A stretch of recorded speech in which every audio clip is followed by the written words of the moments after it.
Hello, good evening, नमस्कार। कैसे आप सभी? उम्मीद करते हैं मस्त होंगे, स्वस्थ होंगे। तो एक बार फिर से स्वागत है आपका अपने इस परिवार में जिसका नाम है जीके जीएस भाई अमित पांडे। खासा आज के विषय की जब बात की जाए तो आज के विषय में जिस एक बिंदु के साथ हम कनेक्ट होने वाले हैं वो काफ़ी महत्वपूर्ण है। और आप भी जानते हैं कि राज्य स्पेशल परीक्षाओं को ही आधारित करते हुए ये पूरा का पूरा सेशन आपको मिलता है, जहाँ पे प्रति दिवस हम कुछ एक महत्वपूर्ण प्रश्नों के साथ आपसे जुड़ते हैं, कनेक्ट होते हैं। तो क्रम की अगर बात की जाए, श्रृंखला की अगर बात की जाए तो आज के क्रम की शुरुआत यहीं से करते हैं इसी बिंदु के साथ कि सरस्वती महाभागे विद्या कमलोचने विद्या रूपी विशालाक्षी विद्या देही नमोस्तुते। माँ वाग्देवी का सानिध्य इस तरीके से प्राप्त हो ताकि नित्य ऊंचाइयों को आप लोग अचीव करें, यही सदैव से हमारा आपके प्रति मानना होता है।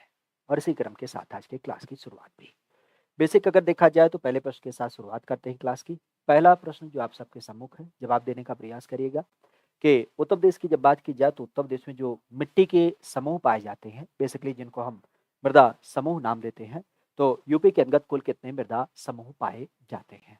कुल मृदा समूह की जब बात की जाए तो कुल मृदा समूह हमारे यहाँ पे कितने आपको दिख मिलते हैं? इनकी संख्या 9 हो जाती है, 8 हो जाती है, 7 होती है या फिर आपकी 11 होती है। यूपी में मृदा समूह की जब बात की जाए तो कितने नाम आपको देखने को मिलते हैं? सबसे पहली बात तो ये ध्यान रखिएगा कि अगर आप यूपी के बारे में मिट्टी की बात कर रहे हैं, तो मिट्टी जो आज हमारी यूपी में पाई जाती है, मूलतः आपने देखा भी होगा कि 3 भागों में विस्तारित है। खासा जहाँ पे आपने देखा होगा कि ये जो ऊपर वाला हिस्सा है, यहाँ की मिट्टी जो होती है इसे हम भांवर एवं तराई क्षेत्र की मिट्टी के रूप में नाम देते हैं। भांवर एवं तराई क्षेत्र की जो मिट्टी होती है, बेसिक आप कह सकते हो भांवर में कंकड़ पत्थर होता है और तराई की जब बात की जाए तो तराई क्षेत्र में जो आपकी मिट्टी होती है वह कैसी होती है?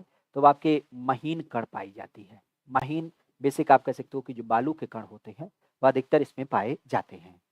मूलतः अगर यहाँ पे देखा जाए तो मध्य मैदान में बांगर और खादर मृदा पाई जाती है, जो खास करके आपको दिख मिलता है नदी के द्वारा लाई गई पुरानी और नई मिट्टी। जो पुरानी मिट्टी होती है उसे हम बांगर कहते हैं, जो नई मिट्टी होती है उसे हम खादर मृदा नाम देते हैं। इसी तरीके से अगर देखा जाए तो ये वाला हिस्सा जो है जिसे हम बुंदेलखंड नाम देते हैं।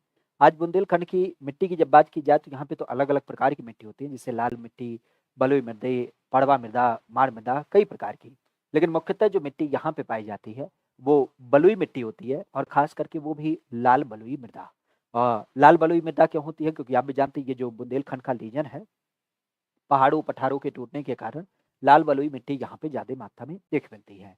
तो कुल मिला जुला के अगर देखा जाए तो ये हमारे यहाँ पे सामान्य अवस्थिति के आधार पे मिट्टी होती है। लेकिन जब हम बात करते हैं मृदा को अध्ययन करने के लिए, तो अध्ययन के दृष्टिकोण से कितने प्रकार की मिट्टी होती है? अध्ययन के दृष्टिकोण से अगर हम मिट्टी के पूरे कॉन्सेप्ट को समझें तो इनकी संख्या होती है 9। आज हमारी यूपी की जब बात की जाए तो यूपी में कुल 9 अलग अलग प्रकार की मिट्टी पाई जाती है, जिनका विस्तार यूपी के अलग अलग क्षेत्रों में आपको देख मिलता है। सामान्यतः अगर देखा जाए तो मृदा अध्ययन को हम लोग क्या नाम देते हैं? मृदा अध्ययन को हमारे यहाँ पे एक विशेष नाम दिया जाता है, अंग्रेजी में इसको पेडोलॉजी कहते हैं। खास करके आप कह सकते हो मृदा विज्ञान, ठीक है। तो पेडोलॉजी की जब बात की जाए तो मृदा अध्ययन, और इसी के साथ अगर देखा जाए तो एक नाम आपने सुना होगा, शीलाधर मृदा शोध संस्थान। तो शीलाधर मृदा शोध संस्थान की जब बात की जाए तो ये कहाँ पे स्थित है?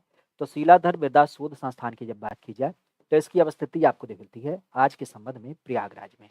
प्रयागराज की जब बात की जाए तो प्रयागराज में शीलाधर मृदा शोध संस्थान यह बेसिक आपको देखने को मिल जाता है, ठीक है। तो शीलाधर मृदा शोध संस्थान की जब बात की जाए तो यह नाम प्रमुख रूप से ध्यान रखिएगा। यूपी की जब बात की जाए तो यूपी में इसकी अवस्थिति आपको देखने को मिल जाती है, ठीक है। शीलाधर मृदा शोध संस्थान जो मृदा के ऊपर अध्ययन वगैरह करता है। अच्छा, खासा अगर यहाँ पे देखा जाए तो मृदा के बारे में एक चीज और ध्यान रखिएगा कि हमारे यूपी में, अच्छा माफी चाहते हैं, मिट्टी के जो समूह हैं वो आपके कितने हैं? 9 नहीं बल्कि 8 है। यहाँ पे 9 की जब बात की जाए तो 9 क्या है? 9 हमारे यहाँ पे आपने सुना भी होगा, क्या बोलते हैं? कृषि जलवायु क्षेत्र है। कृषि जलवायु क्षेत्र की जब बात की जाए तो कृषि जलवायु क्षेत्र की जो संख्या है वह हमारी यूपी में कितनी होती है? 9 हो जाती है। अच्छा, कृषि जलवायु क्षेत्र हमारी यूपी में 9 हो जाती है, तो देश में कितना है? देश की अगर बात की जाए तो देश में इनकी संख्या हो जाती है 15, ठीक है। तो देश की अगर बात की जाए तो देश में इनकी संख्या 15 होती है।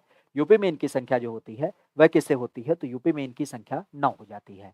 अच्छा, यहीं पे अगर देखा जाए तो एक चीज और ध्यान रखिएगा, खास करके किसके बारे में? जब हम बात करते हैं कृषि पारिस्थितिकी जोन के बारे में, तो कृषि पारिस्थितिकी जोन की संख्या क्या हो जाती है? कृषि पारिस्थितिकी जोन की जब बात की जाए तो ये जो संख्या हमें देख मिलती है आज के क्रम में, अगर इनकी बात की जाए तो इनका नाम हो जाता है 20। यूपी के अंतर्गत कुल 20 अलग अलग क्या हो जाते हैं? कृषि के पारिस्थितिकी जोन आपको देखने को मिल जाते हैं। तो ये नाम प्रमुख रूप से ध्यान रखिएगा, जो यूपी के अंतर्गत अलग-अलग क्षेत्रों में आपके पाए जाते हैं। ठीक है?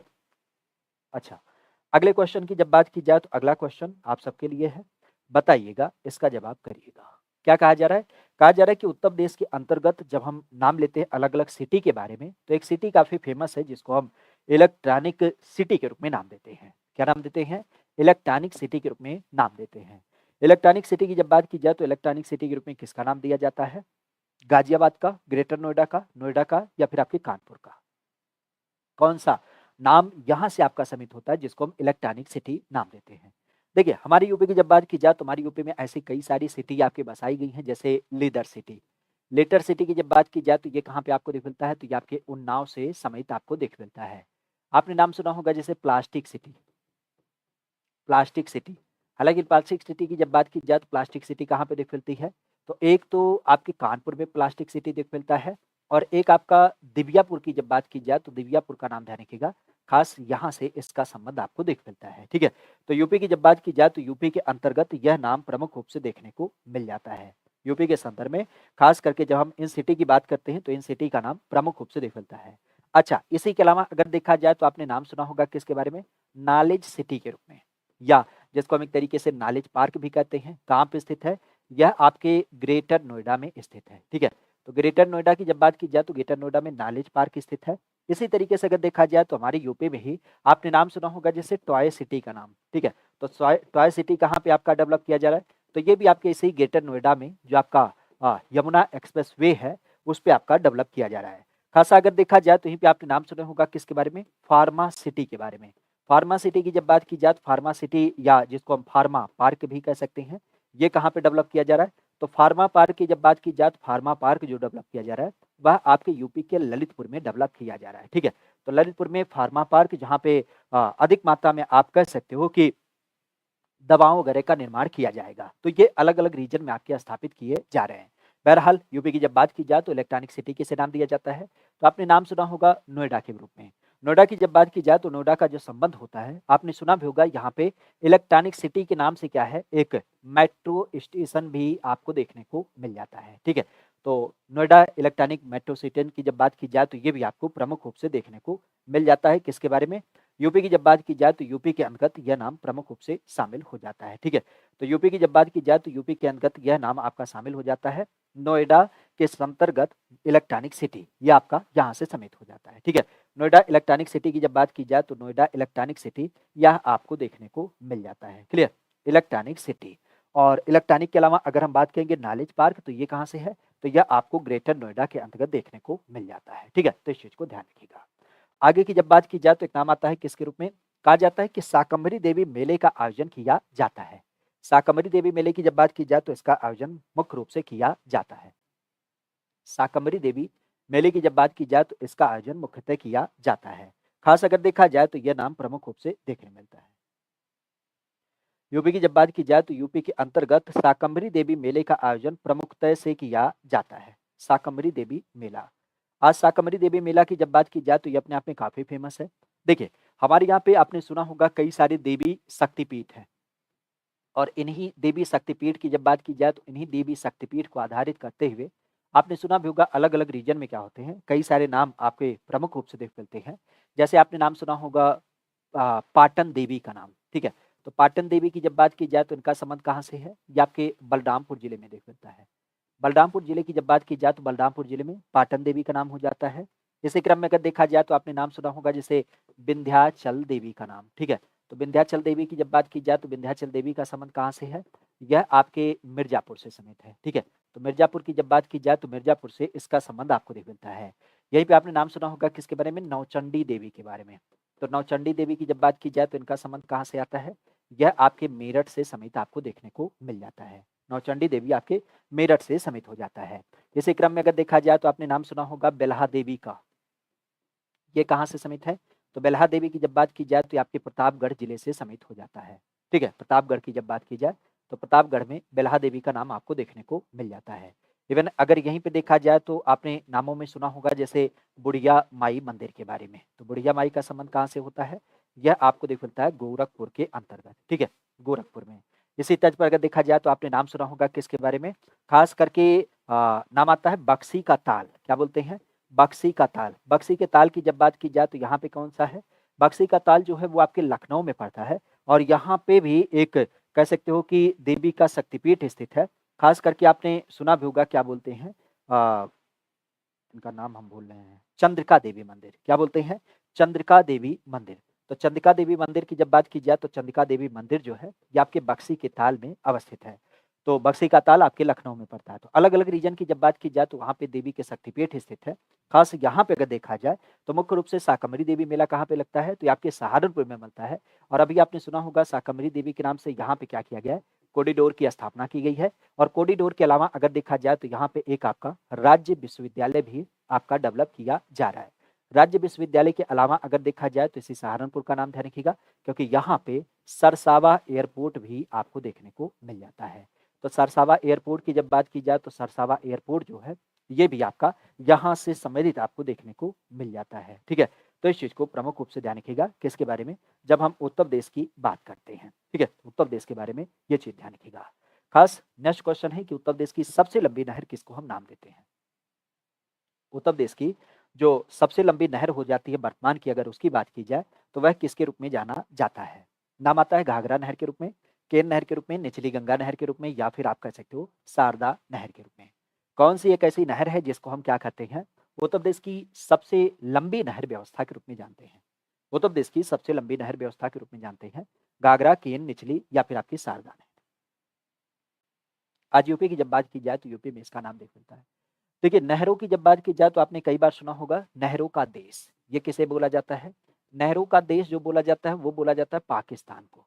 ठीक है, तो पाकिस्तान को हम नहरों का देश कहते हैं क्योंकि यहाँ पे क्या है, यहाँ पे अनगिनत मात्रा में नहर आपके बनाई गई हैं। इवन अगर हम अपने यूपी में बात करें तो हमारी यूपी में जो पश्चिमी यूपी क्षेत्र है, पश्चिमी यूपी में क्या होता है, सर्वाधिक मात्रा में नहरों से सिंचाई की जाती है। सर्वाधिक नहर सिंचाई जो आपको देख मिलती है, तो सर्वाधिक नहर सिंचाई आपके पश्चिमी यूपी में देखने को मिलता है। इवन इसी क्षेत्र की जब बात की जाए तो यहीं पे नाम ध्यान रखिएगा, नहरों के मामले में आज अगर हम बात करें तो लाल बरेली नाम का जिला ध्यान रखिएगा। लाल बरेली की जब बात की जाए तो यहाँ पे क्या हो जाती है, यहाँ पे सर्वाधिक लंबाई की नहरें हैं। सर्वाधिक लंबाई की जब बात की जाए तो सर्वाधिक लंबाई की नहरें आपको दिख मिलती हैं। जबकि न्यूनतम लंबाई की बात करें तो उसका संदर्भ क्या होता है, तो न्यूनतम का नाम ध्यान रखिएगा, न्यूनतम का संबंध जो होता है वह आपको दिख मिलता है आज के संदर्भ में अमरोहा में। ठीक है, अमरोहा की जब बात की जाए तो अमरोहा आज हमारे यहाँ पर न्यूनतम लंबाई नहरों के रूप में जानी जाती है। ठीक है, तो ये नाम प्रमुख रूप से ध्यान रखिएगा। बाकी मुख्यतः अगर देखा जाए नहर को लेकर के हमारी यूपी में खास करके आपने सुना होगा एकल नहर। ठीक है, एकल लंबाई की नहर की जब बात की जाए तो एकल लंबाई की नहर जो होती है वह किसके रूप में जानी जाती है, तो वह हो जाती है सरयू सहायक परियोजना। क्या बोलते हैं, सरयू सहायक परियोजना। और सरयू सहायक परियोजना की जब बात की जाए तो अभी देश में इसको अनाउंस किया गया है। और इस क्रम की जब बात की जाए तो इस क्रम में आपने सुना होगा कितना, 6,623 किलोमीटर। 6,623 किलोमीटर लंबाई की जब बात की जाए तो ये सरयू सहायक परियोजना आपको देख मिलती है। मुख्यतः अगर देखा जाए तो सबसे लंबी नहर की जब बात की जाए तो उसका नाम क्या होता है, वो हो जाती है शारदा नहर। मुख्यतः आपने सुना होगा शारदा नदी के ऊपर आधारित है। पीलीभीत और जब हम बात करते हैं बलरामपुर जिला तो उसके बीच में बॉर्डर बनाते हुए क्या करती है, ये हमारी यूपी में प्रवेश करती है। ठीक है, तो पीलीभीत और नेपाल की जब बात की जाए तो पीलीभीत नेपाल से इसका प्रवेश हो जाता है। और मुख्य रूप से अगर देखा जाए तो ये प्रयागराज तक क्या है, इसका पूरा पूरा विस्तार आपको देख मिलता है। वर्तमान अगर देखा जाए तो 12,368 किलोमीटर, 12,368 किलोमीटर क्या करती है, ये पूरी तरीके से हमारी यूपी में सिंचाई करती है। अच्छा, यूपी के बारे में एक चीज और ध्यान रखिएगा, नहरों की जब बात की जा रही है तो यहीं पे आपको पता होना चाहिए सबसे पहली नहर कौन सी मानी जाती है, तो वो मानी जाती है पूर्वी यमुना नहर। ठीक है, पूर्वी यमुना नहर की जब बात की जाए तो ये क्या मानी जाती है, यूपी की सबसे पहली नहर मानी जाती है, जो आपके यूपी के ही खास करके जब हम बात करते हैं फैजाबाद, फैजाबाद, तो फैजाबाद कहाँ से समित है, ये आपके पड़ता है सहारनपुर। तो सहारनपुर जिले की जब बात की जाए तो सहारनपुर जिले से क्या किया गया है, इसको निकाला गया है। ठीक है, तो यहाँ पर देखा जाए तो क्या हो जाता है, सहारनपुर जिले से क्या हो जाता है, पूर्वी यमुना नहर जो आपके यूपी की पहली नहर मानी जाती है, यह आपके मुख्य रूप से निकाली गई है। ठीक है, तो इस चीज को ध्यान रखिएगा। आगे की जब बात की जाए तो एक नाम आता है कि 1903 में ये जो भारतवर्ष की पहली चीनी मिल होती है, इसकी स्थापना करी गई है। क्या है, 1903 की जब बात की जाए तो पहली चीनी मिल भारतवर्ष में आपके स्थापित किया गया। जो भारतवर्ष की पहली चीनी मिल भी जानी जाती है अगर इसकी बात की जाए तो ये होती है प्रतापगढ़ में, प्रतापपुर में, मवाना में या फिर आपके बलरामपुर में। कहाँ से इसका संबंध होता है, 1903 में भारतवर्ष की पहली चीनी मिल। 1903 में भारतवर्ष की पहली चीनी मिल। चीनी की जब बात की जाती है तो 2-3 चीजें आपको क्लियर होनी चाहिए। जैसे पहला नाम होता है चीनी शोध संस्थान।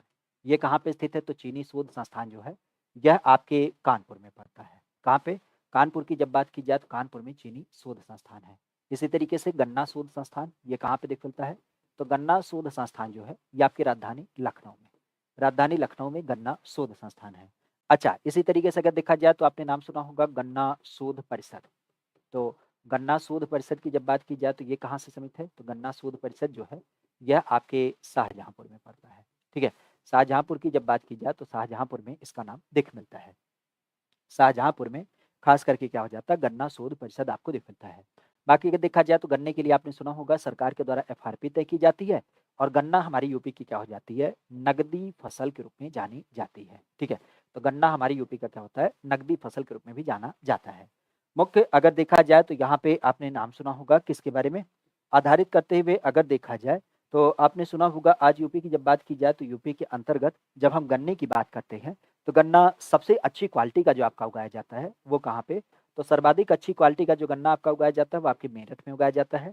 और सर्वाधिक उत्पादन की जब बात की जाए तो सर्वाधिक उत्पादन कहाँ पे होता है? यह आपके होता है मुजफ्फरनगर में। मुजफ्फरनगर की जब बात की जाए तो मुजफ्फरनगर जिले में इसका नाम देखने को मिल जाता है। ठीक है, मुजफ्फरनगर जिले की जब बात की जाए तो मुजफ्फरनगर जिले में इसका नाम प्रमुख रूप से आपको मिलता है। तो मुजफ्फरनगर जिले में खास करके क्या हो जाता है? इसका उत्पादन अत्यधिक मात्रा में देखे मिलता है। अब बात आती है कि 1903 में खास करके भारतवर्ष की पहली चीनी मिल स्थापित की गई। तो ये कहाँ पे? तो ये आपके स्थापित किया गया था प्रतापपुर में। प्रतापपुर पड़ता है देवरिया जिले में। तो देवरिया की जब बात की जाए तो देवरिया प्रतापपुर में क्या किया गया? इसकी स्थापना की गई। अच्छा, यूपी की ही जब बात की जाए तो यूपी में आपने सुना होगा किसके बारे में? कल ही हमने चर्चा किया था, ब्रिटिश काल में ही अफीम फैक्ट्री स्थापित की गई थी 1820 में। कहाँ पे? यह आपके स्थापित किया गया था गाजीपुर में। तो ये भी समय काल था अंग्रेजों का। अंग्रेजों के समय काल में 1820 में अफीम फैक्ट्री स्थापित हुई। अंग्रेजों के समय काल की जब बात की जाए तो प्रतापपुर देवरिया में देश की पहली चीनी मिल आपके स्थापित करी गई थी। तो इन दोनों चीजों को ध्यान रखिएगा। बाकी ध्यान रखिएगा गन्ने का एक उत्पाद होता है जिसको नाम देते हैं गुड़। और गुड़ की जब बात की जाए तो एक आपका अयोध्या नाम है, अयोध्या का गुड़ आपका जीआई टैग प्राप्त हुआ है। और एक आपका नाम है मुजफ्फरनगर। तो मुजफ्फरनगर के गुड़ को भी जीआई टैग मिला हुआ है। बाकी अगर देखा जाए तो गुड़ के नाम से एक आपका महोत्सव आयोजित किया जाता है। ये कहाँ पे? तो यह आपके आयोजित होता है लखनऊ में। लखनऊ में गुड़ महोत्सव की जब बात की जाए तो गुड़ महोत्सव आपका क्या होता है? आयोजित किया जाता है। ठीक है, तो इस चीज को प्रमुख रूप से ध्यान रखिएगा। उत्तर प्रदेश की जब बात की जाए तो उत्तर प्रदेश के ये नाम प्रमुख रूप से हो जाते हैं। नामों की जब बात की जाए तो नाम आता है कि उत्तर प्रदेश में गाजियाबाद और जो मेरठ नगर है वो काफी फेमस है। लेकिन फेमस होने की दशा में अगर देखा जाए तो ये किस नदी के किनारे स्थित है? उत्तर प्रदेश की जब बात की जाए तो उत्तर प्रदेश के अंतर्गत ये नाम आपके काफी फेमस होते हैं। और इन नामों की जब बात की जाए तो मेरठ और गाजियाबाद क्या है? मेरठ और गाजियाबाद की जब बात की जाए तो मेरठ और गाजियाबाद नगर जो है वो एक नदी के किनारे स्थित है। और नदी की जब बात की जाए तो नदी के संदर्भ में यह नाम प्रमुख रूप से देख मिलता है।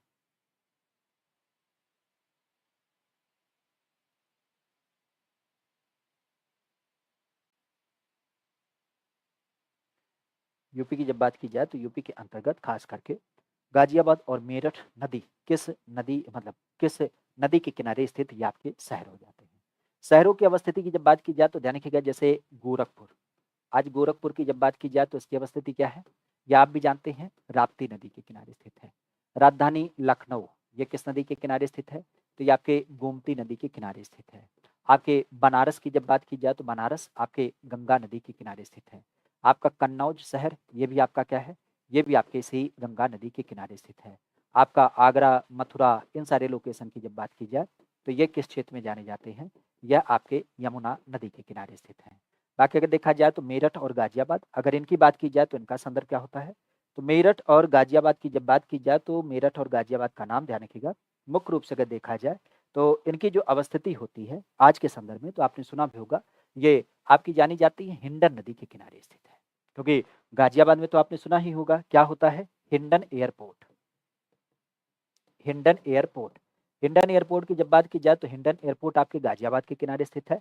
और साथ ही साथ अगर देखा जाए तो यहाँ पे नाम ध्यान रखिएगा किसके बारे में? एक नाम और शामिल हो जाता है।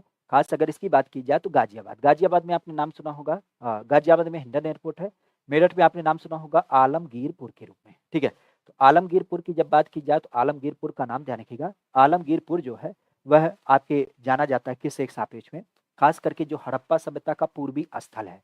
तो हड़प्पा सभ्यता की जब बात की जाए तो हड़प्पा सभ्यता का जो एक पूर्वी स्थल है उसके लिए क्या किया गया है, इसका नाम लिया जाता है। तो हड़प्पा सभ्यता का जो एक पूर्वी स्थल होता है, अगर उसकी बात की जाए तो वह नाम प्रमुख रूप से ध्यान रखिएगा। हड़प्पा सभ्यता का पूर्वी स्थल जो है उसके रूप में इसके क्या किया जाता है, चिन्हांकन किया जाता है। हड़प्पा सभ्यता का जो एक पूर्वी स्थल होता है उसके रूप में क्या किया गया है, इसको चिन्हांकित किया जाता है।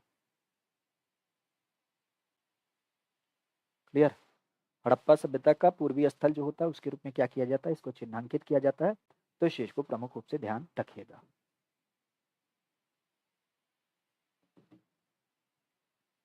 यूपी की जब बात की जाए तो यूपी के अंतर्गत यह नाम प्रमुख रूप से आपको देखने को मिलता है। ठीक है, आगे की जब बात की जाए तो हिंडन नदी। अच्छा, काली नदी के किनारे कौन सा स्थित है, तो काली नदी के सापेक्ष ध्यान रखिएगा। काली नदी के बारे में आपने सुना होगा कासगंज। कासगंज जिले की जब बात की जाए तो कासगंज जिले का नाम ध्यान रखिएगा। बाकी यहीं पे अगर देखा जाए तो एक नाम ध्यान रखिएगा किसके बारे में, खास करके आपने नाम सुना होगा रामगंगा। तो रामगंगा की जब बात की जाए तो रामगंगा के किनारे कौन स्थित है, बरेली और मुरादाबाद। ठीक है, तो बरेली और मुरादाबाद की जब बात की जाए तो बरेली और जो मुरादाबाद है ये दोनों जो होते हैं वह आपके रामगंगा नदी के किनारे स्थित हैं। तो रामगंगा की जब बात की जाए तो बरेली और मुरादाबाद इन दोनों का नाम प्रमुख रूप से ध्यान रखिएगा। ठीक है, आगे की जब बात की जाए तो एक नाम होता है किसको लेकर के, आगरा और उत्तर प्रदेश। आगरा और उत्तर प्रदेश की जब बात की जाए तो उसकी राजधानी का जो क्रम होता है वह आपको देख मिलता है। आगरा की जब बात की जाए तो आगरा का संबंध जो है किसके रूप में, उत्तर प्रदेश की राजधानी के रूप में। उत्तर प्रदेश के राजधानी की जब बात की जाए तो उत्तर प्रदेश की राजधानी के रूप में यह नाम आपको देख मिलता है। उत्तर प्रदेश की राजधानी की जब बात की जाए तो उत्तर प्रदेश की राजधानी के रूप में आगरा का जो नाम आता है वह किस एक संदर्भ में आपको देख मिलता है, आगरा का नाम। आज आगरा की जब बात की जाए तो आगरा का नाम किसके रूप में स्वरूप में शामिल होता है, तो आप भी जानते हैं आगरा की जब बात की जाए तो आगरा का जो संबंध है मुख्य रूप से अगर देखा जाए तो हमारे यूपी में जो राजधानी बनने का एक क्रम था, ठीक है, अगर उसकी बात की जाए तो वह नाम ध्यान रखिएगा। थोड़ा सा एक वीडियो बना ले बेहतर रहेगा, क्योंकि कभी कभी क्या होता है ना, कुछ चीज़ें सबमिट करनी पड़ती हैं।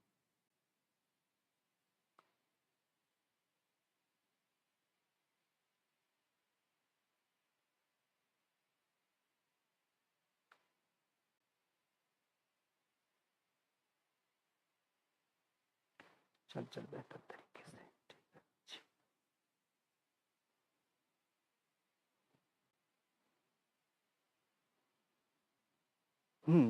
तो यहाँ पे अगर देखा जाए तो जैसा कि हमने बताया उत्तर प्रदेश के सापेक्ष में, उत्तर प्रदेश की जब बात की जाए तो उत्तर प्रदेश में क्या हो जाता है, उत्तर प्रदेश में आपने सुना होगा कि 1853 की जब बात की जाए तो 1853 की बात करें, 1833 1833 की जब बात की जाए तो 1833 में क्या हुआ था, मुख्य रूप से आपने नाम सुना होगा। 1833 की जब बात की जाए तो 1833 में ये जो आगरा था, इस आगरा डिवीजन को क्या किया गया, आपके बंगाल प्रांत की जब बात की जाए तो बंगाल प्रांत से आपका अलग किया गया। अब जब इसको अलग किया गया तो उसके बाद क्या हो गया, उसके बाद हमारे यहाँ पे नए राज्य के गठन की बात की गई और 1836 में हमारे यहाँ पे एक नया प्रांत गठित किया गया जिसको हमने क्या नाम दिया, उत्तर पश्चिम प्रांत। तो उत्तर पश्चिम प्रांत की जब बात की जाए तो उत्तर पश्चिम प्रांत के रूप में क्या हो जाता है, इसका नाम आपको देखने मिल जाता है। ठीक है, मिला जुला के अगर देखा जाए तो इसी टाइम पे इसकी जो राजधानी बनाई गई वो क्या बनाई गई, आगरा की जब बात की जाए तो आगरा इसकी क्या की गई, कैपिटल आपके अनाउंस करी गई। ठीक है, आगरा को राजधानी बनाया गया और इसी के साथ उत्तर पश्चिम प्रांत इसे नाम दिया गया। हालांकि इसी की जब बात की जाए तो अगले चरण में क्या होता है, अब राजधानी की जब बात की जाए तो राजधानी 1858 में क्या किया गया, इसकी राजधानी प्रयागराज बना दी गई। और प्रयागराज के बाद आपने सुना होगा 1920-21 की जब बात की जाए तो इस टाइम पे इसकी राजधानी को लखनऊ अनाउंस कर दिया गया। हालांकि शुरुआत में लखनऊ को कह सकते हो कि एज यूजुअल अगर इसकी बात की जाए तो इसको क्या किया गया था कि आंशिक रूप से राजधानी अनाउंस किया गया था, लेकिन बाद में क्या किया गया, इसको पूर्णतः राजधानी का दर्जा दे दिया गया। खास अगर देखा जाए तो यहाँ पे उत्तर प्रदेश आगरा की राजधानी तो यह आपको मिलती है 1836 में। 1836 में क्या होती है, ये आपकी राजधानी बन जाती है। पहली बार आगरा किसी एक क्रम में राजधानी बनाई गई थी तो वह किसके शासनकाल में, तो आप भी जानते हैं, खास हमारे यहाँ पे नाम आता है सिकंदर लोदी का। ठीक है, सिकंदर लोदी ने क्या किया था, लोदी वंश के सापेक्ष में इसको राजधानी बनाया था और ये क्रम था आपके 1506 का।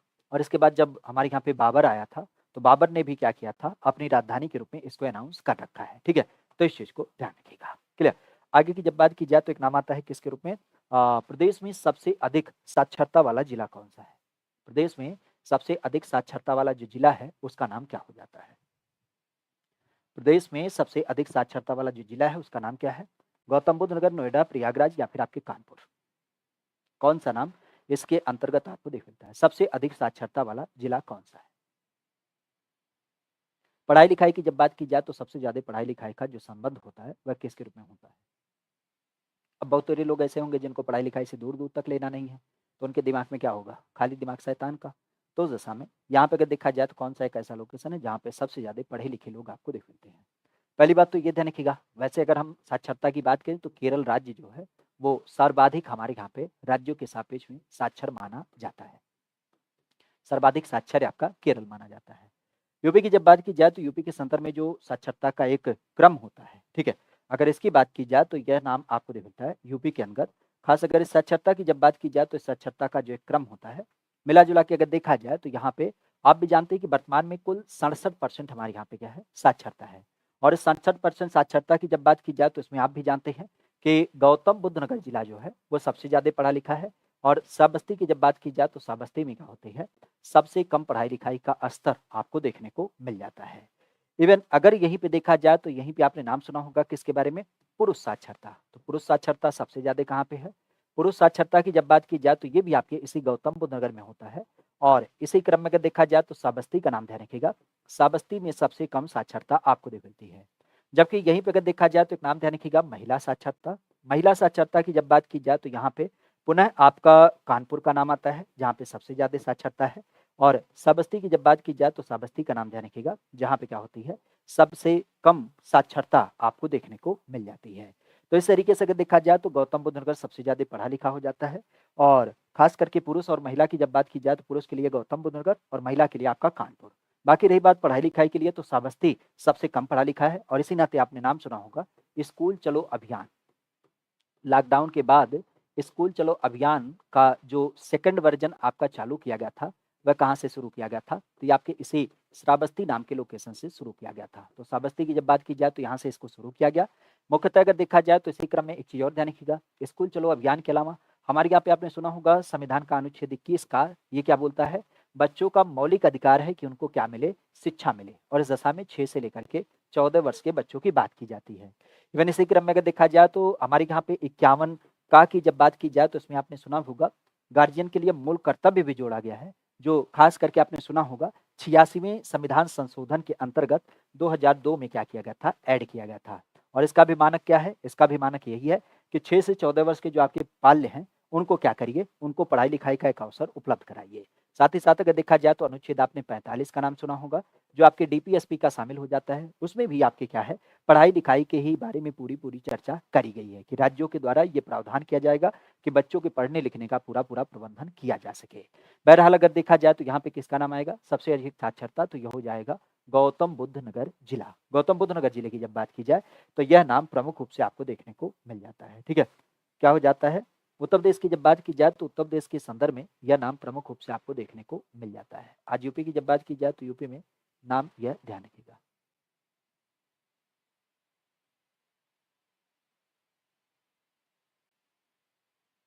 क्लियर? चलिए आगे की जब भी देखा जाए तो यहाँ पे नाम आता है किसको लेकर के? उत्तर प्रदेश के संदर्भ में कि स्थापत्य कला की जब बात की जाए तो स्थापत्य कला में जो प्राचीनतम एक आपका नमूना है अगर उसकी बात की जाए तो वो हमें प्राप्त हुआ है मौर्य काल की। जब बात की जाए तो मौर्य काल के समय काल के अंतर्गत खास करके मौर्य काल की जब बात की जाए तो मौर्य काल के समय में सबसे प्राचीनतम जो नमूना प्राप्त है वो कहाँ से आपका प्राप्त है? सारनाथ से, प्रयागराज से, कानपुर से, आपके अमेठी से। कौन सा एक ऐसा लोकेशन है जहाँ पे मौर्य काल के नमूने आपके प्राप्त है?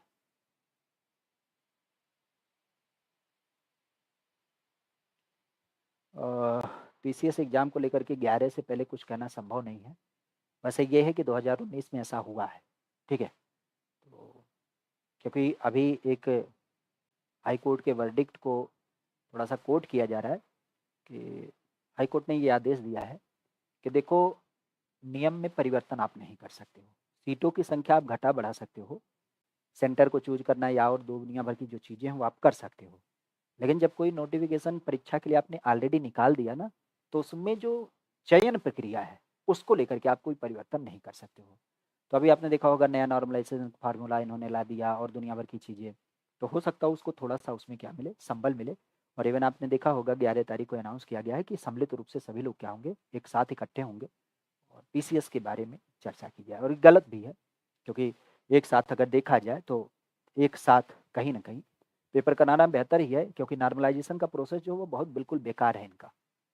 अभी आप देख लीजिए, 5 दिन का पेपर हुआ था यूपी पुलिस का, 70 से ज़्यादा क्वेश्चन गलत मिले। हम ये ना समझ पाते हैं कि सरकार इनको रखी काहे के लिए है, पैसा किस बात का देती है, कि मतलब आपने इतने पेपर सेट किए, ठीक है, इतना होशो-हवास खत्म था कि 70 क्वेश्चन सीधे-सीधे गलत हो गए। 2 होते हैं, 5 होते हैं, 10 होते हैं, 20 होते हैं, 50 होते हैं, 70 होते हैं, 150 होते हैं, तो पेपरवे काहे करा रहे हो, ठीक है? तो बाकी देखिए क्या होता है, 11 तारीख को ही जब सम्मिलित रूप से आपकी आवाज़ उठेगी तो फिर बात आएगी। इवन अभी आपने देखा होगा पिछले संदर्भ में कि जब आपकी आवाज़ उठी थी, एग्जैक्ट हमें डेट नहीं याद आ रहा है, शायद हाँ, यही मतलब परसों-नरसों आया ना नोटिफ़िकेशन, तो उसी दिवस में इन्होंने पट-पट नोटिफ़िकेशन, अभी तक लोग माँग रहे थे कि भैया कम से कम डेट क्लियर कर दो, तब तक उन्हें नहीं सुनाई दे रहा था। लेकिन जैसे बच्चों ने हुंकार भरी, तुरंत नोटिफ़िकेशन पीसीएस का, नोटिफ़िकेशन आरओ-आरओ का, नोटिफ़िकेशन नॉर्मलाइज़ेशन का, ठीक है? तो वही है, अब तो हम ये ना समझ पाते कि बच्चा तैयारी करे कि प्रयागराज में एक अलग से कमरा ले ले कि भैया अब एक बार फिर से धरने पे जाना है इस परीक्षा के लिए, तो अब सेंटर के लिए जाना है, तो अब नॉर्मलाइजेशन के लिए जाना है, तो अब एडमिट कार्ड के लिए जाना है। मतलब तमाशा बना दिए हैं, ज़िंदगी नरक जिसे कह सकते हैं। अभी विधायक का कहीं चुनाव हो, तो चुनाव आयोग सीधे उसे रिपोर्ट करेगा। सरकार के जितने सम्मानित सदस्य होते हैं, नेता लोग होते हैं, बिल्कुल पहुँच जाते हैं, बटेंगे तो कटेंगे, ठीक है? लेकिन इसमें क्या किया जाए?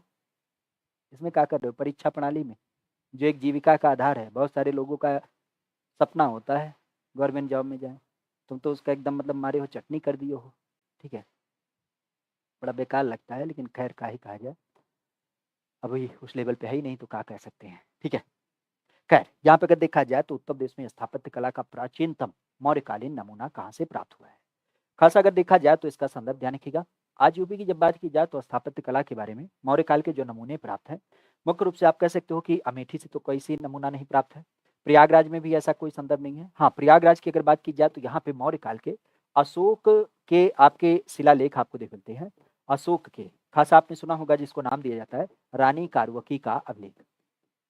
रानी कारुवकी के बारे में तो अशोक का यहाँ पे जो है अभिलेख आपको ज़रूर देखने को मिल जाता है। तो अशोक के अभिलेख यहाँ पे आपको दिख मिलते हैं, जहाँ पे रानी कारुवकी के बारे में चर्चा मिलती है, जिसे हम लोग क्या बोलते हैं, दान का अभिलेख या फिर रानी का अभिलेख नाम देते हैं। बाकी अगर देखा जाए तो सारनाथ से आपने नाम सुना होगा, सारनाथ में आपका क्या हो जाता है, दमेखा स्तूप आपका शामिल हो जाता है। तो दमेखा स्तूप की जब बात की जाए तो दमेखा स्तूप आपका सारनाथ में शामिल हो जाता है। और यहाँ पे अगर देखा जाए तो मौर्य काल के स्थापत्य नमूने की जब बात की जाए तो ये आपने सुना होगा कानपुर में। और कानपुर की जब बात की जाए तो कानपुर में भीतर गांव का जो मंदिर है, खास अगर उसकी बात की जाए तो ये अपने आप में कहीं न कहीं एक स्थापत्य कला का नमूना है। भीतर गांव के मंदिर की जब बात की जाए तो ये मौर्य काल से समेत आपको दिख मिलता है। नहीं, ये तो गुप्त काल से समेत है। चंद्रगुप्त द्वितीय की जब बात की जाए तो चंद्रगुप्त द्वितीय के द्वारा क्या किया गया था, इसको बनवाया गया था। बेसिकली जिनको हम क्या बोलते हैं, विक्रमादित्य का नाम देते हैं। तो ये तो मौर्य काल से समेत आपका होगा नहीं कानपुर का। तो यहाँ पे जो चीज़ आपकी बचेगी वो कौन-सी बचेगी? ज़ाहिर-सी बात है। तो स्थापत्य कला के नमूने की जब बात की जाए तो स्थापत्य कला में क्या चीज़ें और बची? प्रयागराज में तो अभिलेख है। सारनाथ को हम यहाँ से ले सकते हैं। क्या ले सकते हैं? सारनाथ। हालाँकि सारनाथ में भी जो चीज़ है वो प्रॉपर कह सकते हो कि स्थापत्य कला नहीं है, लेकिन मूर्ति कला से संबंधित ज़रूर है। क्यों? क्योंकि यहाँ पे अगर देखा जाए तो सारनाथ के संबंध में जो चीज़ है वो है सिंह स्तंभ। तो सिंह स्तंभ जो बनाया गया है, ज़ाहिर-सी बात है इसमें शेरों की मूर्ति बनाई गई है और प्रॉपर इस पे पिलर बनाया गया है, तो इसको हम यहाँ पे ज़रूर कर सकते हैं, ठीक है? बाकी अगर देखा जाए तो यहाँ पे इसको दमेखा स्तूप भी नाम दिया जाता है और साथ ही साथ अगर देखा जाए तो चौखंडी स्तूप आपने नाम सुना होगा, ये भी आपको देख मिलता है। तो ये सारी चीज़ें जो हैं वो आपके अशोक के द्वारा बनवाई गई हैं। तो अशोक की जब बात की जाए तो अशोक का नाम ध्यान रखिएगा, किसके बारे में? खास यहाँ पे अगर देखा जाए तो यहाँ पे किसकी बात चल रही है? यहाँ पे यूपी की जब बात की जाए तो यूपी के बारे में सारनाथ का नाम ध्यान रखिएगा, क्योंकि सारनाथ में क्या है, धमेखा स्तूप आपका बनवाया गया है, जो मुख्य रूप से सिंह स्तंभ के रूप में जाना जाता है, तो ये मौर्य काल का नमूना माना जाता है। भीतरगांव का मंदिर ये चंद्रगुप्त द्वितीय के द्वारा बनवाया गया है, ठीक है? तो इसे ध्यान रखिएगा। बाकी अगर देखा जाए तो यहीं पे एक चीज और ध्यान रखिएगा, सारनाथ के अलावा आपने नाम सुना होगा किसके बारे में, मध्य प्रदेश में। और मध्य प्रदेश की जब बात की जाए तो मध्य प्रदेश में अशोक के द्वारा एक सांची स्तूप बनवाया गया है। इस सांची स्तूप की जब बात की जाए तो सांची स्तूप का संदर्भ क्या है?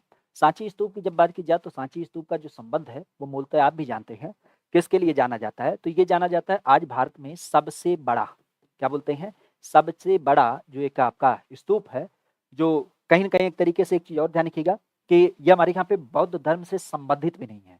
क्योंकि ज़्यादातर जो आपके स्तूप वगैरह आपके बनाए गए हैं, मुख्यतः अगर उनकी बात की जाए तो वो आपके कहाँ पे स्थापित है? जहाँ पे बौद्ध धर्म के जीवन काल से संबंधित कोई घटना हुई है।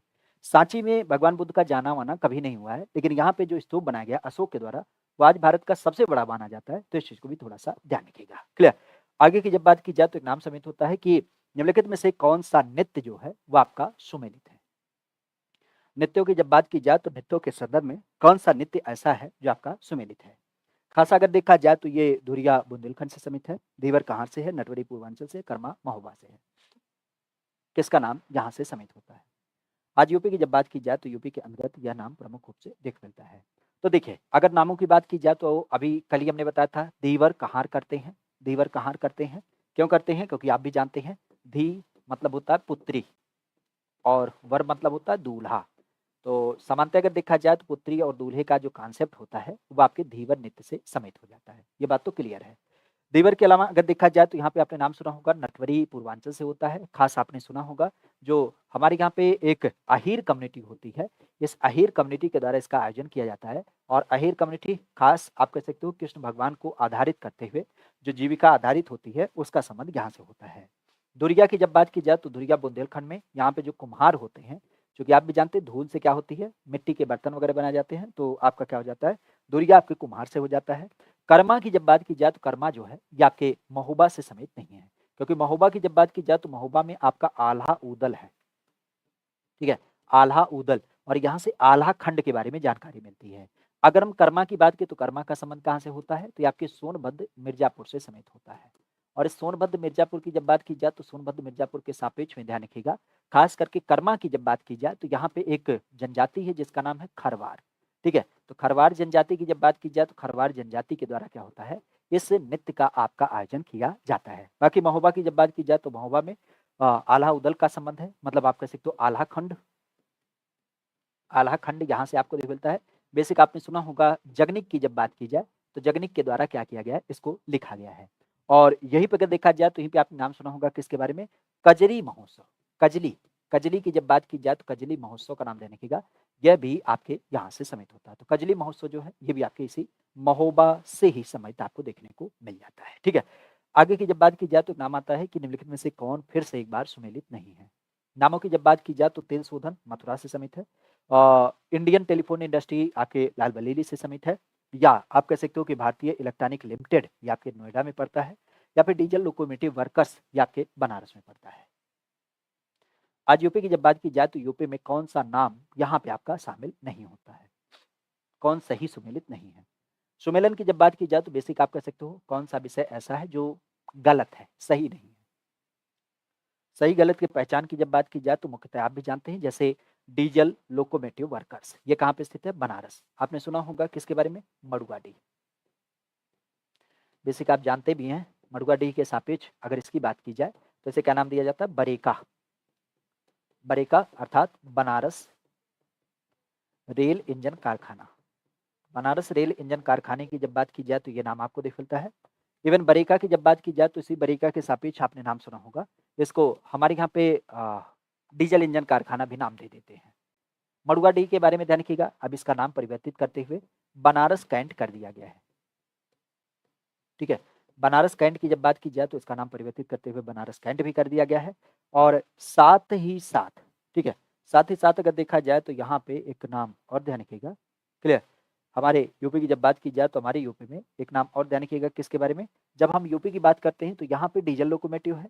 इसी तरीके से आपने नाम सुना होगा मॉडर्न रेल कोच फैक्ट्री, ये कहाँ से समित है, तो मॉडर्न रेल कोच फैक्ट्री की जब बात की जाए तो इसका नाम जो समित होता है वह आपको दिख मिलता है यूपी के संदर्भ में, खास करके आप विशेषता जानते हैं कहाँ से समित होता है, तो ये लाल बरेली से है। तो लाल बरेली में एक आपको मॉडर्न रेल कोच फैक्ट्री आपको दिख मिलता है। इवन टेलीफोन इंडस्ट्री की जब बात की जाए तो टेलीफोन इंडस्ट्री हमारी यूपी में 3 जगह है, लाल बरेली में है, लाल बरेली के अलावा अगर देखा जाए तो आपको मनकापुर का नाम देख मिलता है, मनकापुर जो आपके गोंडा के पास पड़ता है। और साथ ही साथ अगर देखा जाए तो नैनी प्रयागराज, ठीक है, नैनी प्रयागराज की जब बात की जाए तो नैनी प्रयागराज में इसकी अवस्थिति देख मिलती है। तेल शोधन आप भी जानते हैं कि हमारी यूपी में एकमात्र होता है, मथुरा के अंतर्गत होता है। फिर अभी आपने सुना होगा किसके बारे में, ग्रीन हाइड्रोजन प्लांट, ठीक है। तो ग्रीन हाइड्रोजन प्लांट की जब बात की जाए तो ग्रीन हाइड्रोजन प्लांट जो है ये भी आपका यहाँ से अनाउंस किया गया है। और ग्रीन हाइड्रोजन प्लांट की जब बात की जाए तो नाम खास करके ध्यान रखिएगा। इसके अलावा अगर हम यूपी की बात करते हैं तो यूपी में यहीं पर ही क्या किया गया था, ट्रांसपेरेंट जो सिलेंडर होता है, क्या, ट्रांसपेरेंट सिलेंडर, मतलब आप कह सकते हो कि जो पारदर्शी सिलेंडर होता है इसको भी क्या किया गया है, यहाँ से आपका अनाउंस किया गया है। तो ट्रांसपेरेंट सिलेंडर की जब बात की जाए तो ये अनाउंस किया गया है। बाकी अगर देखा जाए तो भारत इलेक्ट्रॉनिक लिमिटेड की जब बात की जाए तो ये कहाँ पे है, ये नोएडा में नहीं पड़ता है, बल्कि इसकी जब बात की जाए तो यह आपको मिलता है किसमें, खास करके जब हम बात करते हैं अपने यहाँ पे लखनऊ के अंतर्गत, ठीक है। तो BEL क्या बोलते हैं, BEL की जब बात की जाए तो BEL है भारत इलेक्ट्रॉनिक लिमिटेड, ये आपके नोएडा में नहीं है, बल्कि इसकी जब बात की जाए तो आपके लखनऊ में पड़ता है। तो इस चीज को ध्यान रखिएगा। आगे की जब बात की जाए तो एक नाम आता है कि 1905 का जो बनारस अधिवेशन हुआ था, बेसिकली इसकी अध्यक्षता किसके द्वारा की गई। हमारे यहाँ पे आप भी जानते हैं कि यूपी की जब बात की जाए तो यूपी में क्या हुआ था, कांग्रेस के बारे में आपने नाम सुना होगा। आज की कांग्रेस नहीं, पंजाब वाली पुरानी कांग्रेस जो हमारे देश को आज़ादी दिलाने का काम किया था। बेसिक अगर देखा जाए तो कांग्रेस की जब बात की जाए, जिसको हम INC नाम देते हैं, इंडियन नेशनल कांग्रेस नाम देते हैं। खासा आपने सुना होगा एक व्यक्ति था जिसका नाम था AO ह्यूम, अलेक्जेंडर ह्यूम की जब बात की जाए तो उसके माध्यम से इसकी स्थापना सन 1885 में की गई। और 1885 में इसकी स्थापना जब हुई थी तो ये कलकत्ता में हुआ था। कोलकाता में इसकी स्थापना की गई और एक तरीके से भारत के लोगों को लिए एक कह सकते हो दल दिया गया, एक मंच दिया गया, ताकि ये अपनी जो कह सकते हैं ना कि अराजकता की बात या अपनी आज़ादी को लेकर के एक अपना आह्वान कर पाए, उसके लिए ये संगठन कार्य किया। 1800 जब इसकी 85 में स्थापना हुई कोलकाता में, लेकिन इसका जो पहला अधिवेशन हुआ था वह कहाँ पे हुआ था, तो पहला अधिवेशन आपको देख मिलता है, यह आपका आयोजित हुआ था आपके मुंबई में। और मुंबई की जब बात की जाए तो मुंबई में आप भी जानते हैं गोकुलदास तेजपाल, गोकुलदास तेजपाल। तो गोकुलदास तेजपाल संस्कृत विद्यालय की जब बात की जाए तो यहाँ पे इसका प्रॉपर आयोजन किया गया। मुख्यतः अगर देखा जाए तो गोकुलदास तेजपाल विद्यालय के अंतर्गत इसका आयोजन किया गया, जहाँ पे सबसे ज्यादा लोग यूपी से पार्टिसिपेट किए। हमारे यूपी की जब बात की जाए तो हमारे यूपी में इसका कुल 9 अधिवेशन आयोजित किया गया है 1947 तक। खास अगर इनकी बात की जाए तो कहाँ कहाँ पे आयोजित हुए थे, तो 3 आप भी जानते हैं, 3 आपके लखनऊ में, 3 की जब बात की जाए तो 3 आपके प्रयागराज में, और इसी तरीके से अगर देखा जाए तो एक आपका कानपुर में, एक आपके जब हम बात करते हैं मेरठ में, और एक आपका बनारस में। तो ये 3 अलग अलग अधिवेशन आपके आयोजित किए गए। अब यहाँ बनारस की बात की जाए तो बनारस का संदर्भ क्या होता है, तो बनारस के संदर्भ में गोपाल कृष्ण गोखले का नाम आपने सुना होगा, और ये अधिवेशन आपके 1905 में आयोजित किया गया था। तो बनारस अधिवेशन जो गोपाल कृष्ण गोखले के माध्यम से आयोजित किया जाता है, खास करके 1905 में यह नाम आपको देख मिलता है। अच्छा, एक चीज ध्यान रखिएगा, खास एक अधिवेशन अपने आप में काफी महत्वपूर्ण हो जाता है, नाम आता है किसको लेकर के, बेलगाम अधिवेशन, ठीक है, और हरिपुरा, ठीक है। तो इनका भी नाम थोड़ा सा ध्यान रखिएगा, क्योंकि महात्मा गांधी की जब बात की जाए तो उनका वहां से संबंध जुड़ जाता है, ठीक है। तो बनारस अधिवेशन 1905 का नाम प्रमुख रूप से ध्यान रखिएगा। आगे की जब बात की जाए तो एक नाम आता है किसको लेकर के, उत्तर प्रदेश की जब बात की जाए तो उत्तर प्रदेश में ये जो खानवा का बड़ा प्रसिद्ध युद्ध है ये आयोजित हुआ। खानवा का प्रसिद्ध युद्ध यह आपका आयोजित हुआ। बाबर मेहदी राय, बाबर रावगढ़ सांगा, बाबर इब्राहिम लोदी, बाबर और हिमू के बीच में। खास अगर उसकी बात की जाए तो यह नाम आपको देख मिलता है, बाबर और राणा सांगा। खास अगर इसकी बात की जाए तो यह नाम आपको देख मिलता है। हाँ, गांधी के पॉलिटिकल टीचर की जब बात की जाए तो गोपाल कृष्ण गोखले का नाम प्रमुख रूप से शामिल होता है।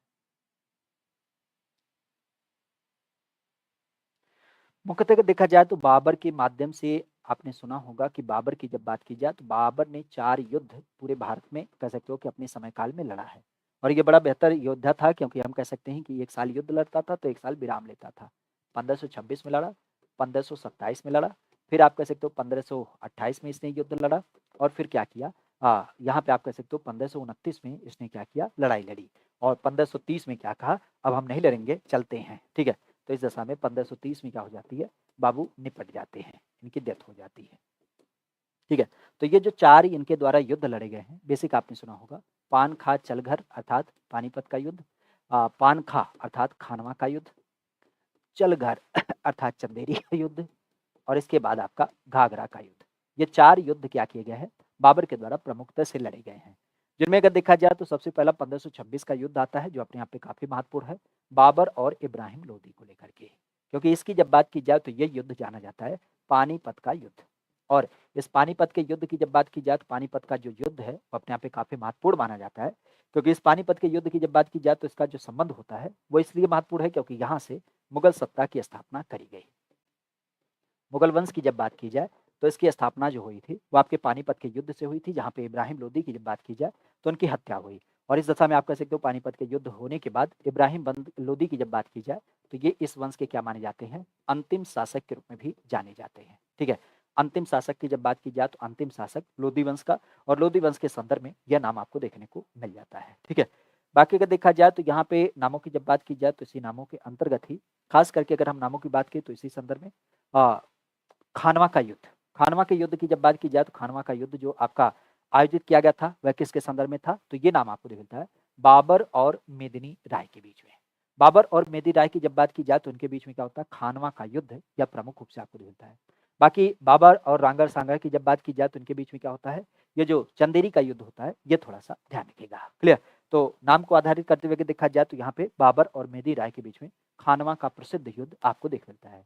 अच्छा, 1526 में आपका पानीपत का पहला युद्ध हुआ, 1556 में आपका दूसरा हुआ था, जो खास करके अकबर और हिमू के बीच आयोजित हुआ था। तो इस चीज को भी थोड़ा सा ध्यान रखिएगा। खास यहाँ पे अगर देखा जाए तो एक नाम आता है शेरशाह। शेरशाह की जब बात की जाए तो इनके द्वारा कलिंजर के ऊपर अपना आक्रमण किया गया।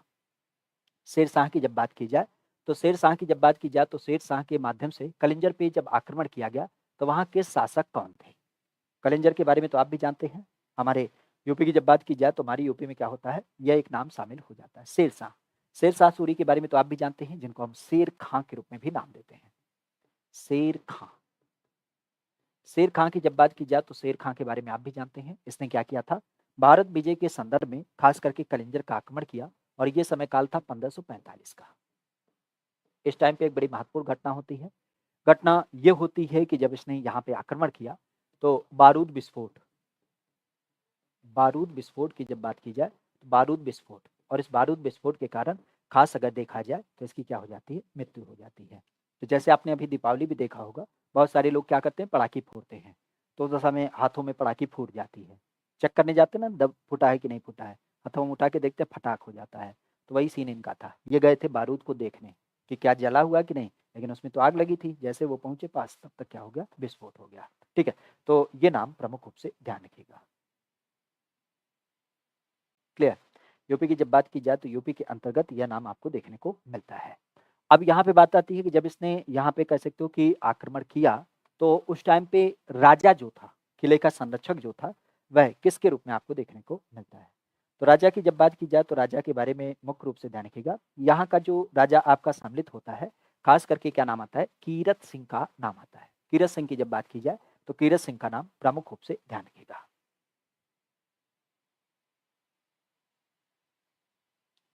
कीरत सिंह की जब बात की जाए तो कीरत सिंह के बारे में खासा ध्यान रखिएगा। किसके बारे में, कीरत सिंह की जब बात की जाए तो कीरत सिंह का नाम जो आता है वो शेर खान और साथ ही साथ कीरत सिंह, इनके बीच आपकी युद्ध हुई थी।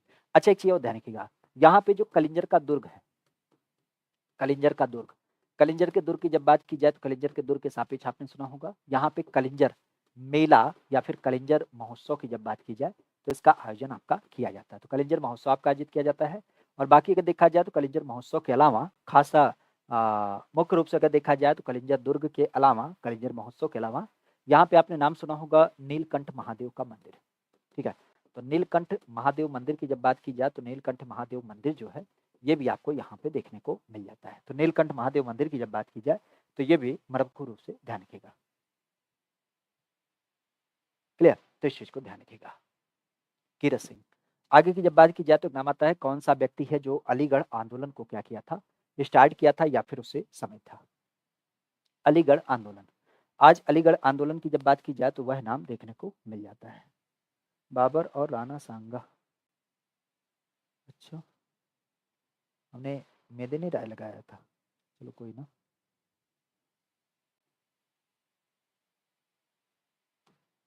देखो इस समय हमारा दिमाग ना 50% यहाँ रहता है, 50% खत्म रहता है, ठीक है। तो एक आध क्वेश्चन गलत होना लाजमी है। क्लियर? चलो यहाँ पे जवाब दो। कौन सा व्यक्ति अलीगढ़ आंदोलन से संबंधित है? ठीक है,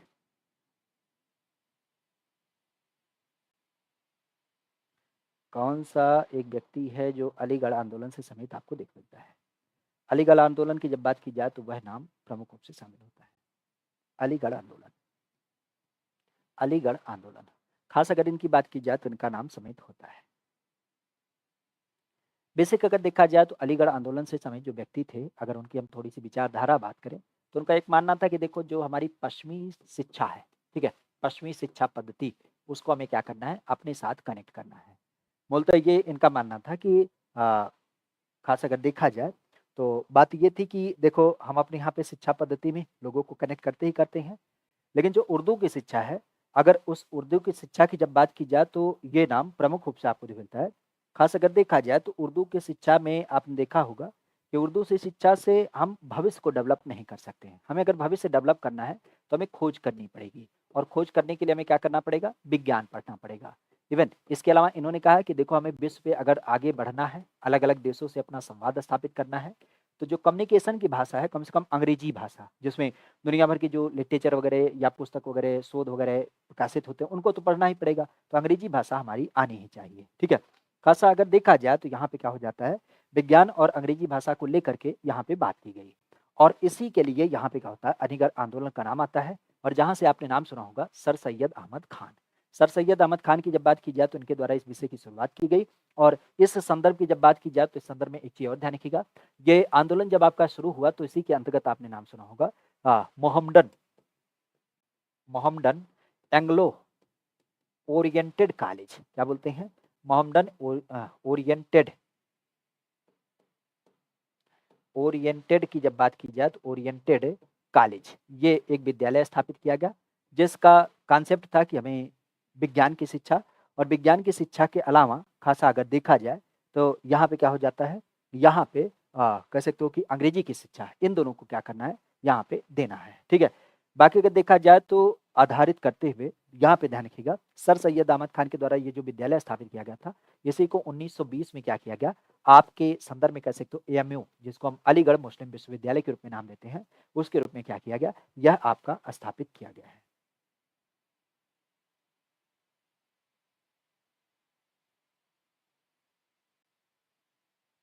ठीक है, यूपी की जब बात की जाए तो यूपी के अंतर्गत एएमयू की जब बात की जाए तो एएमयू, जिसको हम अलीगढ़ मुस्लिम विश्वविद्यालय के रूप में जानते हैं, उसकी स्थापना इसके रूप में आपकी करी गई है, ठीक है। नामों की जब बात की जाए तो एक नाम समित होता है कि निम्नलिखित में से उत्तर प्रदेश के प्रयागराज का जो स्तंभ लेख है वह किसके द्वारा पढ़ा लिखा गया, ठीक है। प्रयागराज स्तंभ लेख की जब बात की जाए तो वह किसके द्वारा पढ़ा लिखा गया। बेसिक अगर देखा जाए तो प्रयागराज में आप भी जानते हैं यहाँ पे 3 लेख हैं, कौन कौन से हैं, एक आपने नाम सुना होगा गढ़वा अभिलेख, गढ़वा अभिलेख की जब बात की जाए जिसमें कुमार गुप्त वगैरह के बारे में चर्चा मिलती है, ठीक है। इसके अलावा आपने नाम सुना होगा यहाँ पे प्रयाग प्रशस्ति का नाम, तो प्रयाग प्रशस्ति की जब बात की जाए तो प्रयाग प्रशस्ति है जो आपके हरिसेन के माध्यम से देख मिलता है, जहाँ पे समुद्रगुप्त विजय के बारे में जानकारी मिलती है। और यहाँ पे अगर देखा जाए तो अशोक का यहाँ पे क्या है, एक शिलालेख आपको देख मिलता है, और अशोक के इस शिलालेख या फिर अभिलेख की जब बात की जाए तो इसको हम क्या बोलते हैं, इसको हम रानी का अभिलेख भी नाम देते हैं, रानी का अभिलेख भी नाम देते हैं, जिसमें आपने सुना होगा कि रानी के बारे में एक संपूर्ण सूचना मिलती है कि रानी यहाँ पे आती थी, दान वगैरह देती थी, इसी नाते क्या हो जाता है, इसको दान का अभिलेख भी कहते हैं। क्या कहते हैं, दान का अभिलेख भी इसे नाम दिया जाता है, तो दान के अभिलेख के रूप में इसे नाम दिया जाता है। मुख्यतः अगर देखा जाए तो अभी संदर्भ में बात आती है कि ये जो स्तंभ लेख है वह किसके द्वारा पढ़ा गया, तो यहाँ पे एक नाम आता है जेम्स प्रिंसेप का, क्या नाम आता है, जेम्स प्रिंसेप। जेम्स प्रिंसेप की जब बात की जाए तो जेम्स प्रिंसेप के द्वारा 1837 में, आपने नाम भी सुना होगा, 1837 की जब बात की जाए तो 1837 में यह आपका क्या किया गया था, पढ़ा गया था। तो जेम्स प्रिंसेप की जब बात की जाए तो उनके द्वारा यह आपका अभिलेख पढ़ा गया। तो प्रयागराज में आपके 3 है, इस चीज को जरूर ध्यान रखिएगा, गढ़वा अभिलेख है, प्रयागराज का अपना प्रयाग प्रशस्ति है, और अशोक शिलालेख की जब बात की जाए तो ये आपको देखने को मिल जाता है, ठीक है। तो ये नाम ध्यान रखिएगा, मुख्यतः अगर देखा जाए तो ये समेत हो जाता है।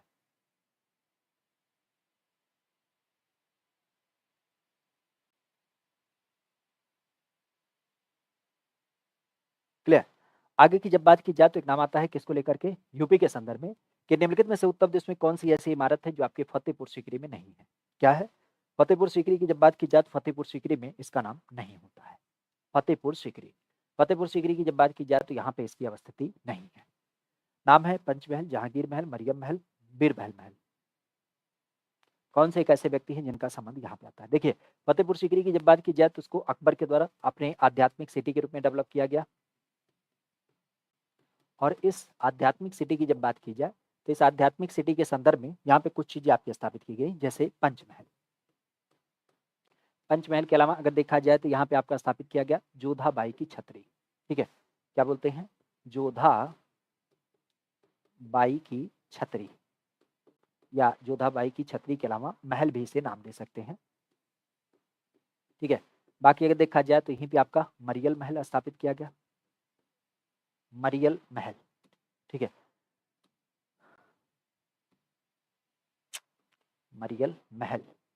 साथ ही साथ अगर देखा जाए तो यहीं पे आपने नाम सुना होगा किसके बारे में, जहांगीर की जब बात की जाए तो जहांगीर के नहीं, यहाँ पे आपका स्थापित किया गया है बीरबल के लिए महल। ठीक है, तो बीरबल की जब बात की जाए तो बीरबल महल। बाकी आप जानते हैं बुलंद दरवाजा, बुलंद दरवाजा के अलावा अगर देखा जाए तो यहीं पे आपके किला जो है फतेहपुर सीकरी का किला। ठीक है, और साथ ही साथ अगर देखा जाए तो यहाँ पे कह सकते हो और भी चीज़ें स्थापित की गई, जिसमें इबादत खाना और भी कई सारी चीज़ें आपको देख मिलती हैं, जैसे ख्वाब महल। ठीक है, ख्वाब महल की जब बात की जाए तो ख्वाब महल जो है ये भी आपका यहाँ से समित है। बाकी अगर देखा जाए तो इसके अलावा शेख सलीम चिश्ती की जो दरगाह है वो भी आपको देख मिलता है। तो शेख सलीम चिश्ती की दरगाह, शेख सलीम चिश्ती की जब बात की जाए तो इनकी जो दरगाह है वो भी आपको यहीं पे देख मिलता है। बाकी अगर देखा जाए तो यहाँ पे जो स्थित है वो जहांगीर का महल में स्थित है, क्योंकि जहांगीर का जो महल है वो आपके अकबर के द्वारा ही बनवाया गया है। लेकिन इसकी जब बात की जाए तो ये कहाँ पे स्थित है, ये आपके आगरा में पड़ता है। तो आगरा की जब बात की जाए तो आगरा में जहांगीर का महल आपको दिख मिलता है। बाकी अगर देखा जाए तो इसी आगरा में आप भी जानते हैं ताजमहल भी स्थित है, और अकबर के द्वारा आगरा का किला यहाँ पे बनवाया गया है। ठीक है, बाकी अगर देखा जाए तो इसी आगरा में आपने नाम सुना होगा सिकंदरा, और सिकंदरा की जब बात की जाए तो ये क्या है, यहाँ पे अकबर की कब्र है। और इस अकबर के कब्र की जब बात की जाए तो इस अकबर के कब्र के संदर्भ में ध्यान रखिएगा, सिकंदरा में इसको किसके द्वारा बनाया गया है, तो ये आपके जहांगीर के द्वारा बनाया गया, जिसको हम सलीम नाम देते हैं। तो सलीम जहांगीर के द्वारा सिकंदरा में अकबर की कब्र आपकी बनाई गई है। ठीक है, आगे की जब बात की जाए तो नाम आता है कि उत्तर प्रदेश सरकार के द्वारा अभी हाल ही में डीजीपी की नियुक्ति के लिए एक नया प्रावधान प्रस्तुत किया गया है। तो नई डीजीपी की जो नियुक्ति की जानी है उसकी नियमावली जो प्रस्तुत की गई है उसके अनुसार डीजीपी का जो कार्यकाल होगा वह न्यूनतम कितना होगा। एक्चुअली होता क्या था, अभी तक आपको बता दें कि जैसे मान लेते हैं कि हम 3 साल मतलब कह सकते हो 3 महीने हमारा कार्यकाल बचा हुआ है, तो हमें डीजीपी बना दिया जाता था, और 3 महीने जैसे बीतते थे तो फिर नए डीजीपी की तलाश चालू हो जाती थी। किसी का 6 साल का कार्यकाल है तो उसको वहाँ पे चुन लिया जाता था, किसी का 2 महीने का कार्यकाल है। तो छोटे कार्यकाल में काम बड़े प्रभावित होते हैं। जैसे मान लेते हैं कि आपको कोई ज़िम्मेदारी दी जाए, आपसे कहा गया है कि आपको 1 साल इस पे काम करना है, पढ़ाई का ही टारगेट दे दिया गया कि 1 साल में बेटा बाकायदा तैयारी कर लो, और अगर नौकरी मिलती है तो बेहतर है, नहीं तो फिर कुछ आगे का सोचेंगे। तो आप भी कहोगे हाँ पापा बेहतर है, हम इस पे मेहनत करेंगे, तो 1 साल कम से कम लग के तो तैयारी करोगे। अब यहाँ पे होता था कि बीटीसी का कोर्स निकला है, 2 महीना का पढ़ाई कर लो, पुलिस का फार्म आया, फार्म भर दो, 2 महीना किताब पढ़ लो, वो पीसीएस का फार्म आया, फार्म भर के पढ़ाई कर लो, नहीं होता है ना। एक बार समग्र रूप से अध्ययन कर लीजिए, बाकी बाद में परीक्षाएं देते रहिए, ये होना चाहिए। यहाँ पे यही होता था, छोटे-छोटे कार्यकाल के लिए आपके जब चुने जाते थे तो उससे कार्यशैली प्रभावित होती थी। सभी को लगता था कि भाई 3 महीने में व्यक्ति क्या ही कर लेगा, और फिर दूसरी बात ये भी होती थी कि मतलब दूसरे व्यक्ति को चुना जाना भी अपने आप में कठिन हो जाता था, क्योंकि कठिन इस कारण से होता था, पहले ये जो चुनाव होता था वो यूपीएससी के द्वारा होता था। तो राज्य सरकार एक कह सकते हो कि 3 व्यक्तियों के नामों को चुनती थी, और 3 व्यक्तियों को नामों को क्या करता था, आप कह सकते हो कि यूपीएससी को भेजता था, और यूपीएससी फिर क्या करती थी, 3 महीने के लिए चुनाव करती थी। फिर अब 3 महीने जैसे बीत गया, फिर आपका चुनाव करना पड़ता था, तो ये बड़ा क्लिष्ट हो जाता था। अभी हमारे यहाँ पे सरकार ने इसको परिवर्तित किया, और परिवर्तित इस कारण से भी किया क्योंकि 2006 में क्या किया गया था, हमारे यहाँ पे कोर्ट के द्वारा आदेश दिया गया था कि भैया कम से कम पुलिस प्रणाली तो व्यवस्थित करो, और पुलिस प्रणाली जब व्यवस्थित आपको करनी है तो मतलब ये जो डीजीपी वगैरह होता है, पुलिस प्रशासन वगैरह होता है, इसको अस्थायी करने का प्रयास करो, ताकि राज्य में कानून व्यवस्था का शासन हो पाए। और इस व्यवस्था को ध्यान में रखते हुए पंजाब ने क्या किया था, पहली बार अपने यहाँ पे ऐसा एक प्रावधान किया था कि राज्य सरकार क्या करेगी, डीजीपी की नियुक्ति करेगी। हमारा यूपी जो है, यूपी इस मामले में क्या हो गया, यूपी चौथा राज्य हो गया है। ठीक है, तो पहला पंजाब बना था, दूसरा आंध्र प्रदेश बना था, यूपी की जब बात की जाए तो यूपी आपका चौथा हो जाता है। अभी जैसे हम वर्तमान में बात करें, हमारे जो डीजीपी हैं, क्या नाम है, प्रशांत कुमार है। प्रशांत कुमारी का नाम अपने यहाँ पे महत्वपूर्ण है, लेकिन आप भी जानते हैं कि इनका अभी वर्तमान क्या है, 6 महीने का कार्यकाल बचा हुआ है। लेकिन इसके अलावा दूसरी बात अगर आपको बताएं तो हंसी आएगी कि ये अस्थायी डीजीपी नहीं है, मतलब ये कार्यवाहक डीजीपी है और ये चौथे कार्यवाहक डीजीपी हैं। मतलब इससे पहले 3 जो आपके अस्थायी यहाँ पे नियुक्त किए गए थे, वो भी अस्थायी नहीं थे। तो इससे सीधी-सी बात, कार्य प्रभावित होता है। कार्यवाहक डीजीपी कितना काम करेगा? हमेशा सरकार का डर बना रहेगा, ठीक है? तो इस नाते यहाँ पे कहा गया कि यूपीएससी के द्वारा नामों को परिवर्तित करने की संकल्पना हम समाप्त करते हैं। राज्य की कैटेगरी में यूपी अब अपना क्या करेगा, खुद का डीजीपी नियुक्त करेगा और इसके लिए क्या होगी, यूपी सरकार के द्वारा, यूपी सरकार की जब बात की जाए तो डायरेक्टली यूपी सरकार नहीं नियुक्त करेगी। इसमें क्या होगा, 6 सदस्य की समिति बनाई जाएगी, ठीक है? तो 6 सदस्य की एक समिति होगी जो क्या करेगी, अब ऐसा भी नहीं होगा केवल 3 नामों को चुना जाएगा। इसके अलावा जो पुलिस व्यवस्था के टॉप लेवल के अधिकारी होते हैं, मतलब आप कह सकते हो पुलिस महकमे के जो वेतनमान की जब बात की जाए, जिनका वेतनमान 16 अंकों का है, ठीक है? जिनका वेतनमान क्या है, 16 अंकों में धारित है, अगर उन्हीं की बात की जाए तो उनको क्या किया जाएगा, इसमें आपका काउंट किया जाएगा।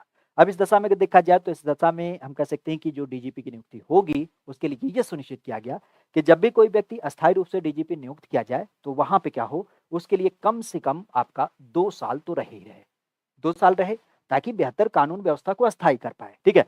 तो यह मुख्य रूप से आपका प्रावधान किया गया। आप इसको देख सकते हैं, जो यहाँ पे बातें कही गई, जिसके बारे में हमने चर्चा भी किया कि उत्तर प्रदेश की जब बात की जाए तो उत्तर प्रदेश क्या हो गया है, इस कानून को बनाने वाला चौथा राज्य हो गया है। नया नियम क्या था कि 2006 में सुप्रीम कोर्ट के द्वारा ये बात किया गया था कि हमें क्या करना है, पुलिस प्रणाली को बेहतर बनाना है, जिससे हमारे नागरिकों के अधिकारों को क्या हो, बेहतरी मिल पाए। खास साहब इसके अंतर्गत ये कहा गया कि देखो, जो डीजीपी नए तरीके से नियुक्त किया जाएगा उसका कार्यकाल अब 2 साल का न्यूनतम होगा। दूसरी बात यहाँ पे हमने कहा कि लोक सेवा आयोग अर्थात यूपीएससी के कार्यभार को हटा करके यहाँ पे राज्य को मंजूरी दी जाएगी और कैबिनेट ने इसकी पूरी तरीके से मंजूरी दी, जिसमें जो व्यक्ति आपका चुना जाएगा, बेसिकली आप कह सकते हो कि जो 6 सदस्यों की समिति बन रही है, इस समिति की जब बात की जाए तो उच्च न्यायालय के जो न्यायाधीश होंगे वह इसकी अध्यक्षता करेंगे, ठीक है?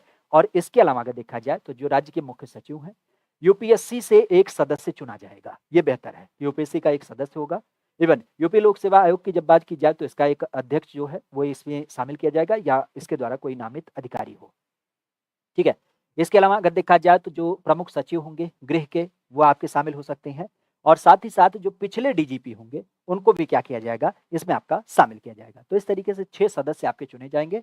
खास करके पूर्व डीजीपी होगा, पूर्व डीजीपी के अलावा प्रमुख सचिव होगा, प्रमुख सचिव गृह के अलावा अगर देखा जाए तो मुख्य सचिव जो हमारा होगा वो होगा ही होगा, यूपीएससी का एक सदस्य होगा और यूपी लोक सेवा आयोग का जो अध्यक्ष है या फिर उसके द्वारा कोई सदस्य इसमें शामिल होगा। 6 सदस्यों की समिति होगी, अध्यक्षता सेवानिवृत्त जज के द्वारा की जाएगी। राज्य सरकार सीधे तौर पे इसमें नहीं शामिल होगी। यहाँ पे इन सदस्यों के माध्यम से नामों को शामिल किया जाएगा और उसकी नियुक्ति 2 साल के लिए न्यूनतम करी जाएगी, ठीक है? बेसिकली सुप्रीम कोर्ट के आदेश 2006 के अनुसार इसको व्यवस्थित किया जा रहा है। हाँ, यहाँ पे एक चीज़ और भी है कि अगर 2 साल का कार्यकाल है, तो सरकार के पास ये अधिकार होगा कि वह उसको क्या कर सकती है, समय से पूर्व हटा भी सकती है। ये ज़रूर होगा कि अगर उन्होंने बेहतरी से काम नहीं किया तो ऐसा नहीं है कि बाध्यता है कि 2 साल के लिए नियुक्त हैं तो 2 ही साल रहेंगे। नहीं, काम बेहतर नहीं करेंगे तो उस दशा में 2 साल से पहले भी क्या किया जाएगा, उन्हें हटाया जा सकता है, ठीक है? तो ये पूरा प्रावधान है, ठीक है? बाकी चीज़ों के लिए खासा ध्यान रखिएगा। यूपीजी के आप बेहतर पढ़ते हैं और उस दशा में आप और बेहतर करना चाहते हैं तो सिद्धार्थ बैच दे सकते हैं, केवल 99 रुपये में आपके लिए अवेलेबल है, ठीक है? कोई संदेह, किसी प्रकार का विषय, कोई पहलू जो आपको नहीं समझ में आता है तो आप उसे भी बताने के लिए पूर्णतः स्वतंत्र हैं, ठीक है? आज के विषय को अब हम यहीं विराम देते हैं। पुनः आपसे मुलाकात होगी कल के सेशन में, जहाँ पे कुछ चीज़ों के बारे में और जानने का प्रयास करेंगे। Thank you, all the best, bye bye, take care.